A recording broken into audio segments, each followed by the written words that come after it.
محترم ناظرین السلام علیکم۔ ناظرین، جیسا کہ ہم اور آپ جانتے ہیں کہ 10 محرم کا دن کتنا بابرکت ہے، لیکن کچھ لوگ جو ہمارے دینی بھائی ہیں کس فتنے میں مبتلا ہیں، کس بدعت میں مبتلا ہیں۔ آئیے ہم سب مل کر اس فتنے، فساد اور بدعت کو مٹانے کی کوشش کریں۔ اس ویڈیو کو زیادہ سے زیادہ شیئر کریں، ہو سکتا ہے آپ کی وجہ سے کوئی ایک بھی اس گناہ سے بچ جائے۔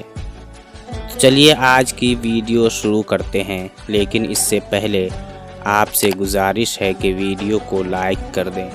ناظرین، تعزیہ بنانا کیسا ہے، آئیے جانتے ہیں۔ 10ویں محرم بہت ہی فضیلت والا اور برکت والا دن ہے، اور اس دن کی عظمت حضرت آدم علیہ السلام کے زمانے سے چلی آ رہی ہے، اور قیامت بھی 10 محرم ہی کو آئے گی، ایسا کتابوں سے معلوم ہوتا ہے۔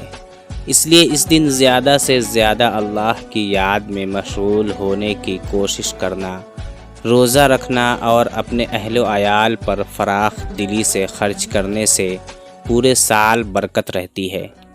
حضرت امام حسین رضی اللہ تعالی عنہ کی شہادت بھی تاریخ کا ایک اہم قصہ ہے۔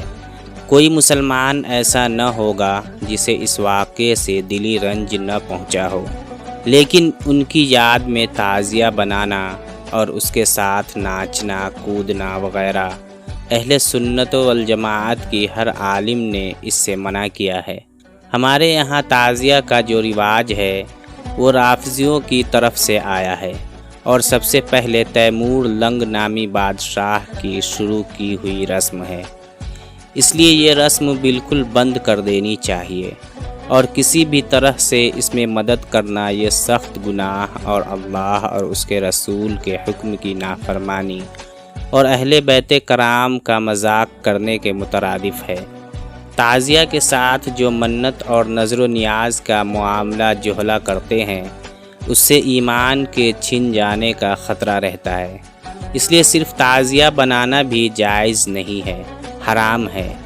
اس لیے جو لوگ بھی اس کام کو بند کریں گے وہ اللہ اور اس کے رسول اور آپ کے اہل بیت کی رضامندی کا سبب بنیں گے۔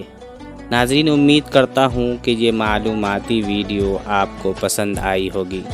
ویڈیو کو لائک اور اپنے دوستوں میں شیئر ضرور کر دیں۔ اگلی ویڈیو تک کے لیے مجھے دیجیے اجازت۔ اپنا خوب خیال رکھیے۔